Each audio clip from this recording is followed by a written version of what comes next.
Hannah Cole had grown used to the silence of midnight shifts. The fluorescent lights of Mill Creek's tiny hospital buzzed softly above her as she moved down the hallway, the soles of her shoes squeaking against the freshly waxed floor. To most people, the silence would have been unsettling, but Hannah had come to think of it as a companion, a reminder that in the stillness, people could heal. She checked on her last patient of the evening, an elderly woman resting peacefully with the faint hum of a heart monitor keeping rhythm with her breathing. Hannah smiled faintly, brushed a strand of hair behind her ear, and let herself exhale. At least tonight seemed calm. Back home, across town, her 16-year-old son Ethan was supposed to be asleep. But Ethan Cole rarely followed the rules. Tonight, like many others, he sat on the porch with his hoodie pulled tight over his head, earphones in, pretending the world was bigger than this small town that felt too quiet, too suffocating. He dreamed of city lights and freedom, of places where nobody knew his name or expected him to live up to his mother's hopes. The streets of Mill Creek lay under a blanket of calm, but above them, the sky had other plans. A sudden flicker of light tore across the horizon, brighter than lightning, more violent than any storm. Ethan pulled his headphones off and squinted upward, his pulse quickening. For a split second, the world glowed with an unnatural brilliance, and then, darkness swallowed everything. The streetlights cut out. The hum of electricity vanished. His phone screen went black. The entire town was plunged into silence deeper than Hannah had ever known in her hospital ward. Back at the hospital, Hannah froze as the lights blinked out. The machines around her died one by one, their mechanical beeps replaced by an eerie void. She reached instinctively for the emergency lamp kept at the nurse's station, her heartbeat thundering in her ears. "Not again," she whispered, though she couldn't recall Mill Creek ever losing power like this before. Miles away, Sheriff Mason Rudd had been pouring himself another cup of coffee in his office. The sheriff was a man weathered by years of disappointment, divorce papers tucked in a drawer, a son who barely returned his calls, a career that had been reduced from chasing criminals to breaking up bar fights. But when the lights in his office went black and the radio static cut mid-sentence, Mason felt something stir in his chest that he hadn't felt in years: fear. The town had gone dark. Mason grabbed his flashlight, radio, and keys, then stepped into the blackness of Main Street. Silence stretched across Mill Creek like a living thing, pressing against the windows, crawling through the alleys. No hum of fridges, no chatter from televisions, no flickering neon at the diner. Just silence, and the sound of his own breath. By the time Mason reached the hospital, Hannah had already gathered patients into the hallway, doing her best to keep panic at bay. Her flashlight beam cut across pale, frightened faces. A baby cried somewhere in the distance, its wails echoing through the quiet building. "Mason." Hannah's voice broke the silence as she spotted him entering through the double doors. He nodded, his jaw tight. "The whole town's out. Phones, radios, power, all dead." Her stomach sank. Even the backup generators. He shook his head grimly. "Dead too." From the corner of her eye, Hannah saw Ethan rushing into the hospital lobby, his face pale, his breathing uneven. "Mom," he gasped. "Something's wrong.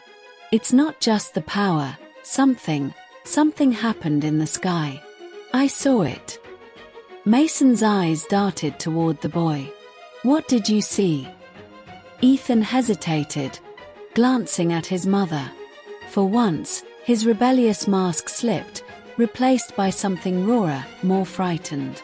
It was like the stars exploded. A light, brighter than anything I've ever seen. The sheriff exhaled heavily. He'd seen his share of storms, accidents, even tornado warnings, but nothing explained this. As the night dragged on, The darkness outside grew heavier, more oppressive. The air itself felt strange, charged, as though waiting for something.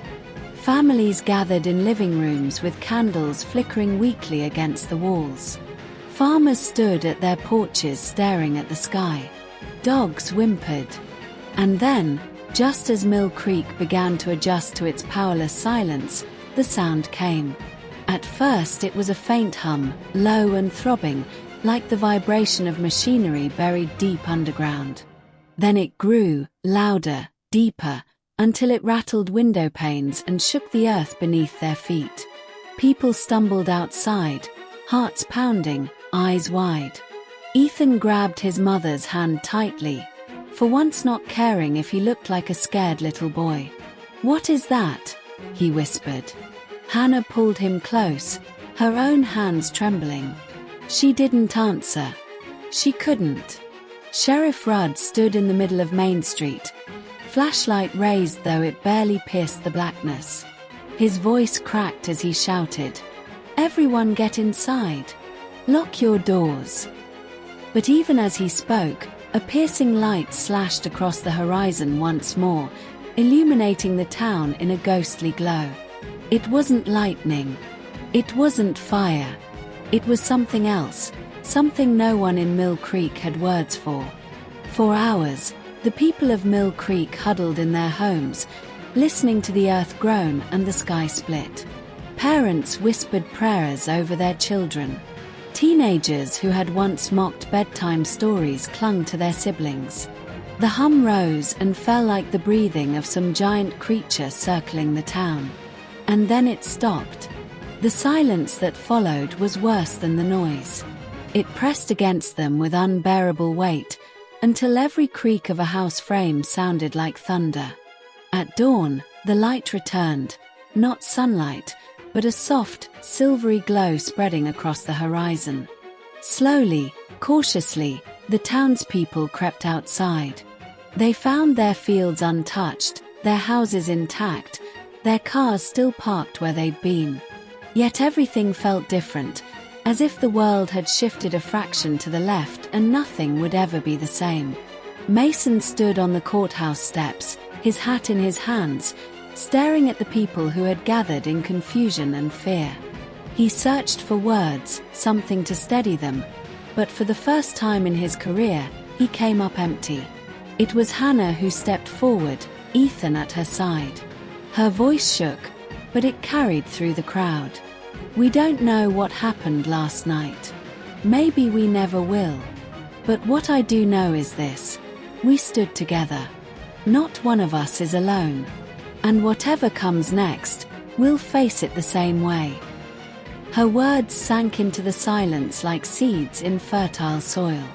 A woman wiped tears from her cheeks. A father pulled his daughter close. And for the first time since the lights went out, hope flickered in the air. Ethan looked at his mother, really looked at her, and felt something shift inside him. The resentment he'd carried, the rebellion he'd worn like armor, it seemed small now, fragile against the enormity of what they'd survived. He slipped his hand into hers, not out of fear this time, but out of choice. Sheriff Rudd finally cleared his throat. His voice was hoarse, but steady. "Mill Creek stood still last night. But we're still here. And as long as we're here, we keep going." The crowd murmured in agreement. As the silvery glow faded into ordinary morning light, Hannah wrapped her arm around Ethan's shoulders. Mason lowered his hat and looked out over the town he'd sworn to protect. And though no one could explain what they'd seen, every soul in Mill Creek carried the same truth in their chest. The night the town stood still had changed them forever.